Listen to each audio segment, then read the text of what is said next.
అందరికీ నమస్కారం. మీనా కుమారి చదలవాడ. నిన్న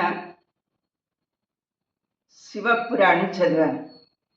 నాకు చాలా నచ్చిన కొన్ని సంగతులు నా ముందు తరాల వాళ్ళకి తెలియాలని ఒక చిన్న వీడియో చేస్తుందన్నమాట.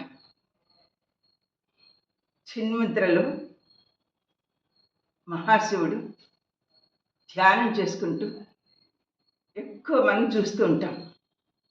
లింగాకారంలో కూడా చూస్తుంటాం. అసలు సమస్త జీవుల యందు ప్రేమ కలిగి ఉండటమే జ్ఞానం పొందటం అని రమణ మహర్షి చెప్పారు. ఈ సృష్టిలో మానవ జాతి ప్రకృతిపై ఆధారపడి ఉంది. దీన్ని సనాతన ధర్మం అంటారు. ప్రకృతి పార్వతీమాత, నిరాకారుడిగా ఉన్న స్తూపము శివుడు, శక్తి మాత్రము ఎవరి దగ్గర ఉంది? అమ్మవారి దగ్గర ఉంది. ఆ శక్తి మాత్రను వివాహం చేసుకుని ఆమె దగ్గర ఉన్న మూడవ కన్ను తీసుకుని ఆ శక్తిని భస్మం చేసి 3 భాగాలుగా విభజించారు. అది పార్వతి, లక్ష్మి, సరస్వతి అలా సృష్టి చేశారన్నమాట. పార్వతీ పరమేశ్వరుల కలయికని అర్ధనారీశ్వరుడు అంటారు.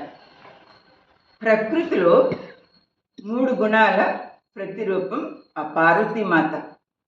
4 దిక్కులను వస్త్రాలుగా ధరించినవాడు మహాశివుడు. శివుని ఆదిదేవుడు అంటారు.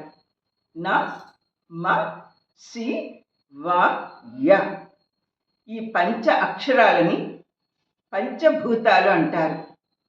త్రిశూలం 3 గుణాలకు ప్రతిరూపం. సత్వ, రజో, తమో గుణాలు. మరి నందీశ్వరుడు భూత ప్రేతాలకు అధిపతి. మరి ఢమర్కంలోంచి వేదాలు పుట్టాయి. శివుని 3 కళ్ళల్లో సూర్యుడు, చంద్రుడు, అగ్ని కలిగి ఉంటాయి. సూర్యుడు ఆరోగ్య ప్రదాత. మరి చంద్రుడు జీవన కళలు. మరి అగ్ని తేజస్సుకు గుర్తు. అందరి మంచి కోసం కష్టమైన విషాన్ని తన కంఠంలో దాచుకున్నాడు ఆ మహాశివుడు. ప్రతి ప్రాణి చివరకు శ్మశానం చేరవలసిందే కదా. శ్మశానాన్ని ఒక విహార భూమిగా తిరుగుతూ ఉంటాడు ఆ భోళాశంకరుడు. నమస్తే నమస్తే నమస్తే మహాశివ, హర హర హర హర మహాశంభో శంకర.